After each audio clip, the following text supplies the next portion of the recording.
যারা বাচ্চা স্পেশালিস্ট, যারা বাচ্চার ডাক্তার, ওনারা সবাই বলছে যে মিনিমাম 15 মিনিট বা 20 মিনিট ধরে ওদেরকে খাওয়াতে বললো।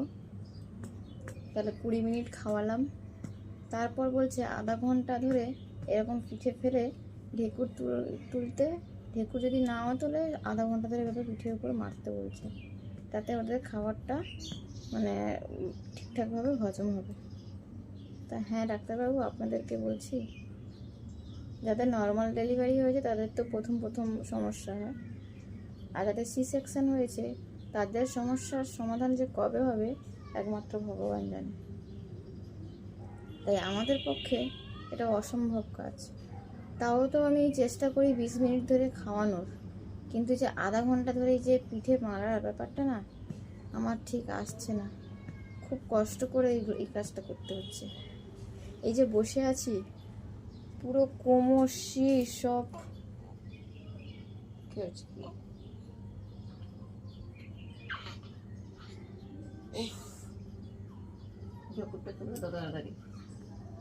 এই কোমর শির যা অবস্থা আমার, একমাত্র মানে আমি মনে বুঝতে পারছি যে আমার কষ্টটা কি পরিমাণে হচ্ছে। তাও তো বাচ্চার ভালোর কথা ভেবে আধা ঘন্টা না এভাবে রাখি, 15 মিনিট তো রাখি, তারপরে শুইয়ে দিই।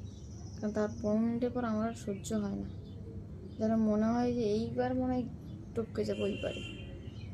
এত অসহ্য যন্ত্রণা করে কোমর আর শিরদাঁড়াটা, আমার জীবন সত্যি শেষ। তার থেকে বরং নর্মাল ডেলিভারি যদি হতো অনেক ভালো হতো মনে হয়। কিছুক্ষণ হয়তো যন্ত্রণা পেতাম, 2 ঘন্টা 3 ঘন্টা ধরে 5 ঘন্টা কষ্ট পাইতাম বাচ্চা হওয়ার সময়। তারপর হয়তো নর্মাল ডেলিভারিতে মিনিমাম 1 সপ্তাহ কি 2 সপ্তাহে মানুষ ভালো হয়ে যায়। আমার তো সি সেকশন হয়েছে, এখনও পর্যন্ত আমি নর্মালি ব্যবহার কিছু করতে পারছি না। ঠিকমতো হাঁটতে পারি না, খেতে পারি না, বসতে পারি না, শুতেও পারি না।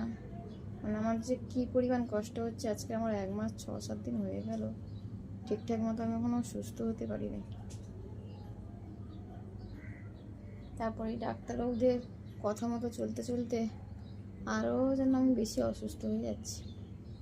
তাও কি করব, বাচ্চাকে তো ঠিকঠাক রাখতে হবে, এইটা মাথায় রেখে চলছি এখন। এই পথ কবে শেষ যাবে কে জানে। উফ